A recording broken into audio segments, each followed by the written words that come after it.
Hello everyone, my name is Jacqueline Luz and I would like to welcome you all to a new video on our channel, Youth Pilgrims.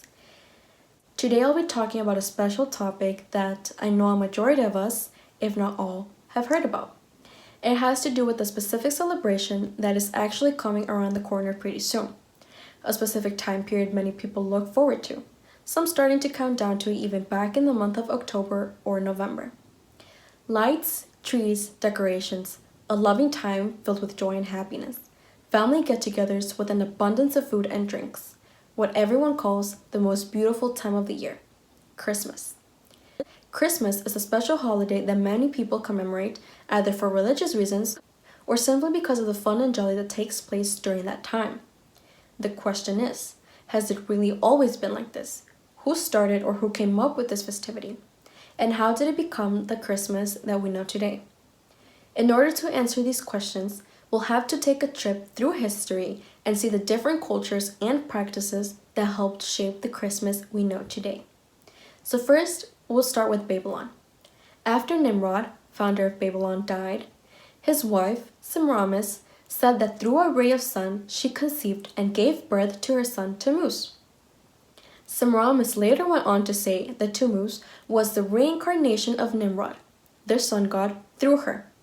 Tammuz was born on December 25th, and on December 25th, many of Nimrod's followers and supporters would worship him.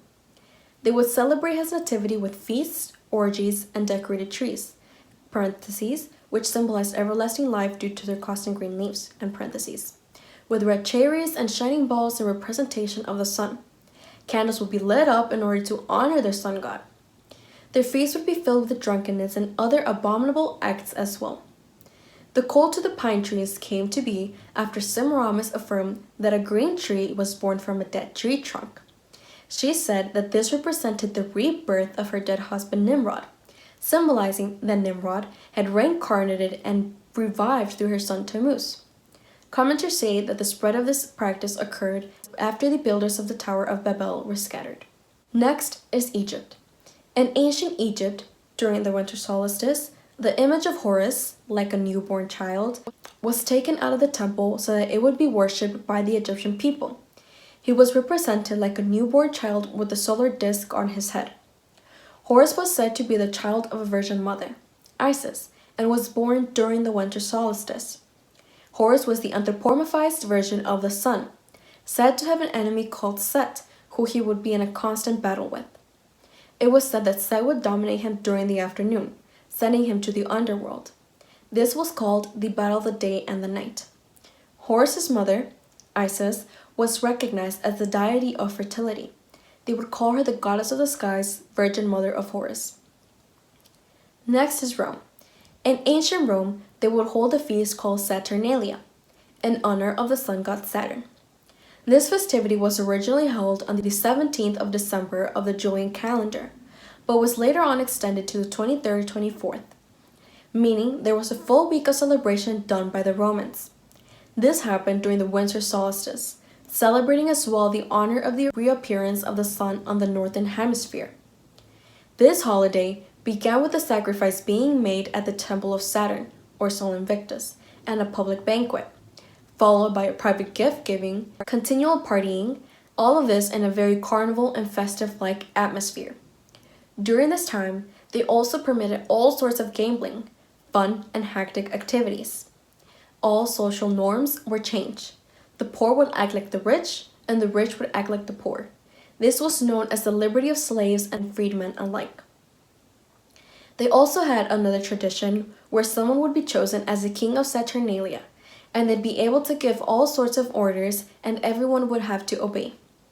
During this time, they would also hold various gladiator events, where many of them would die and be accepted as offerings to Saturn.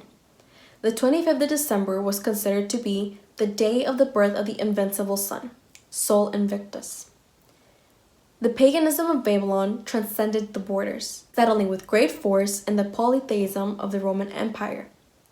It is there that December 25th was celebrated as the winter festival in commemoration to the birth of Tammuz, Saturn for the Romans. The incarnate sun god, whose original festival was Saturnalia, which was accompanied by feasts, drunkenness, and orgies, etc., etc. As we can see, these pagan traditions had a celebration on the 25th of December, or the winter solstice, which they all celebrated in a similar way. And biggest similarity is how in these traditions there was a sun god being worshipped or revered. All of them saying that it's because that is the day their sun god was born. If we look at these three traditions, the way they were celebrated, plus the reasoning behind them, we realize that they are not much different to the Christmas we know today. Despite the religious context given to Christmas, we can't deny or overlook that there is a pagan background to it. So how did they come to be known as the birth of the Messiah, or as they call him, Jesus Christ? And how did these deities come to be related to the Messiah himself? Semiramis, feminine deity of fertility, gave birth to a son while virgin. This is how they associated the figure of the Messiah with the virgin that gave birth to a son. But these deities have nothing to do with the real Messiah and his mother. By associating the Messiah to these deities, they are still rendering cult to these goddesses. But, like I mentioned, they have nothing to do with the Messiah and his mother. These ancient deities have only supplanted them. As we can see, none of this has origin in the Hebrew faith. This all surged with the religious syncretism of the Roman converts, who have obviously inherited all paganism since Babylon approximately 2,600 years before the Messiah.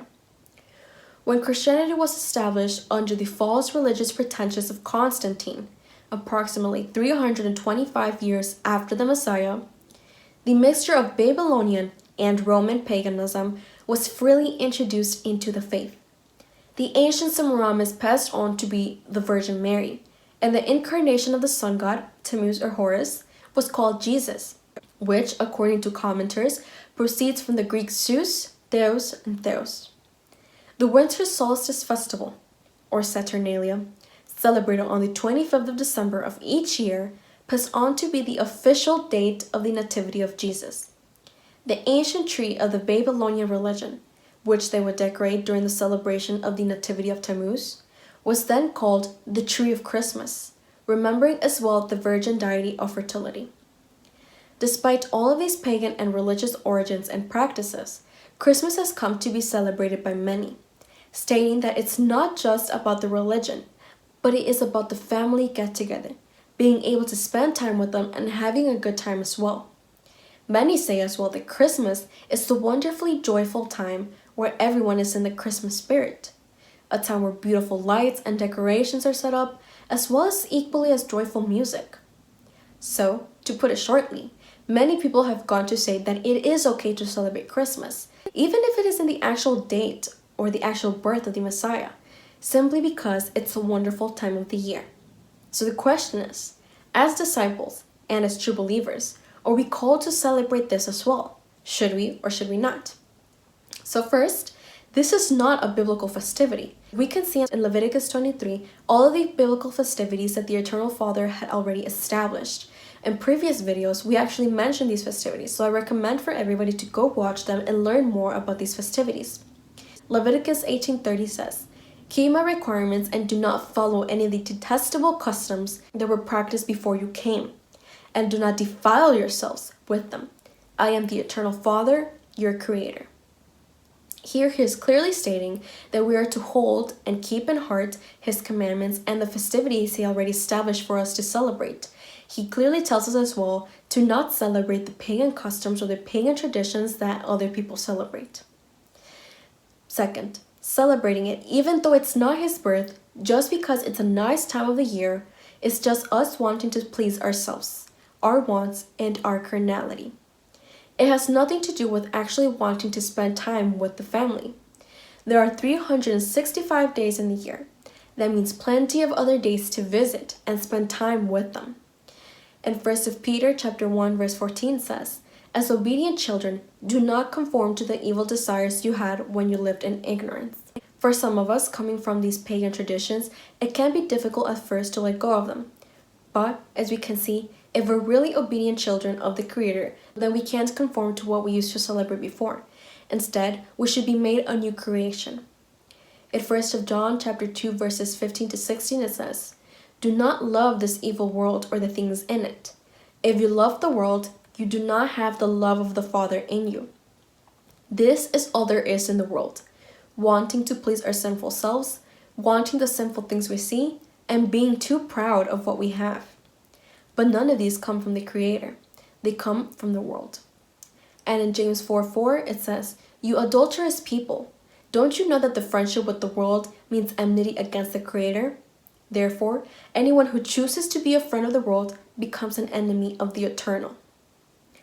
Third, we're called to be different, not to assimilate to the world, nor become a part of them, nor please humankind either. We're called to be real service of the Creator in obedience and fidelity towards Him. In Romans 13:13 it says, "Because we belong to the day, we must live decent lives for all to see.